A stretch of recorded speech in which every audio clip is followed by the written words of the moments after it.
This question we have to expand first and then simplify. So we're going to use the same rules. We're expanding, we're using distributive property. You're taking whatever's in front of the bracket and you are distributing it, which means you are multiplying it by each term inside the bracket. You guys are freaking out because you see a fraction. When you multiply fractions, what do? You multiply the numerator times numerator and then denominator times denominator. Well, this is a whole number. What can any whole number be divisible by? It won't change it. What do I put this over? 1. Change all your whole numbers to have a denominator of 1. Now it's easier to visualize how to multiply the fraction. So if you're saying a fraction, you just add 1. What we're doing here is we're doing 1 over 3. Look here.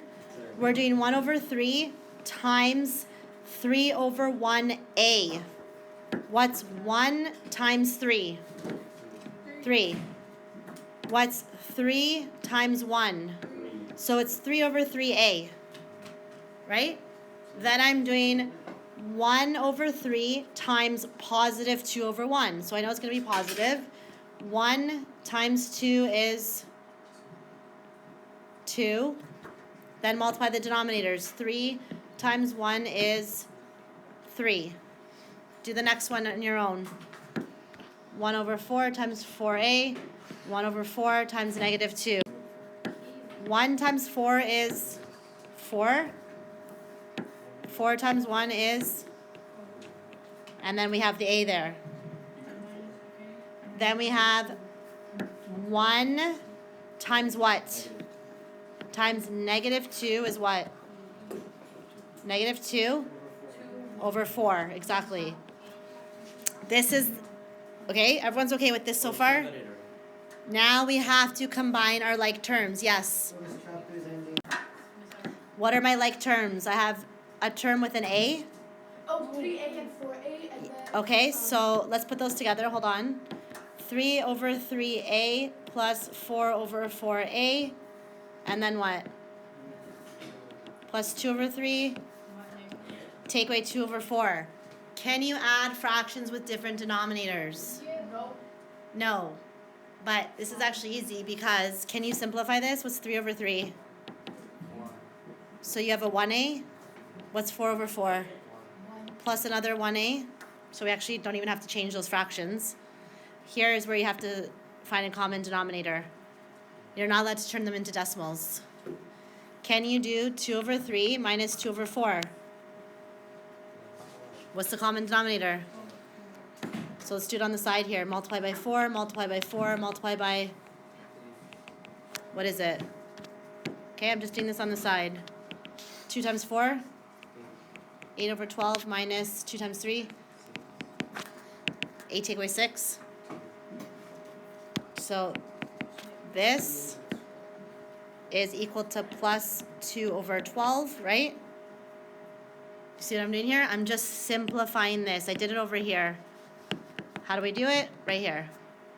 You know how to add fractions and subtract them? Yes. 1a plus 1a is 2a. So the answer is 2a plus 1/6. Sorry, let's write it in lowest terms. 1/6. I'm going to tell you right now, because you have fractions, turn everything into a fraction. Look here. I can put a 1 over 1 here. I can put a over 1, over 1, over 1. 1 times 1. 2 x divided by 2. Yes. What is 1 times negative 2? What? Right? Because it's 2 times 1. Don't forget, multiply the numerator times the numerator, denominator times the denominator. Thank you. Plus 3y over 3. And then, yeah, positive times negative is negative. 1 times 2x is 2x. 3 times 1.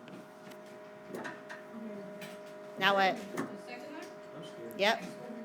So now we have to combine our like terms. I have my x terms.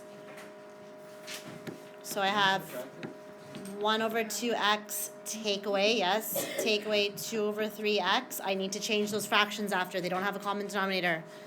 Then I have, what? negative, what's 2 divided by 2? I'm going to change this to negative 1y. What's 3 divided by 3? 1y. What is? I just simplified this. What's 2 divided by 2? Oh. 1.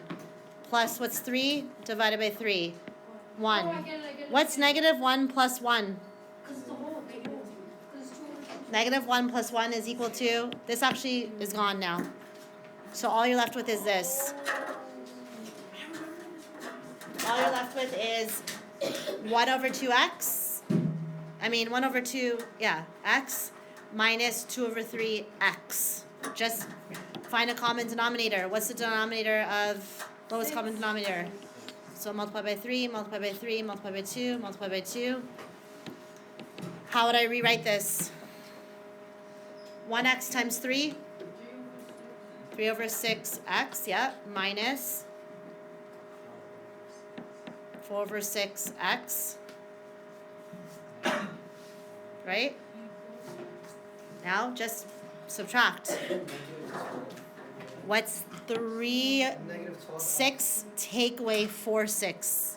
3, take away 4.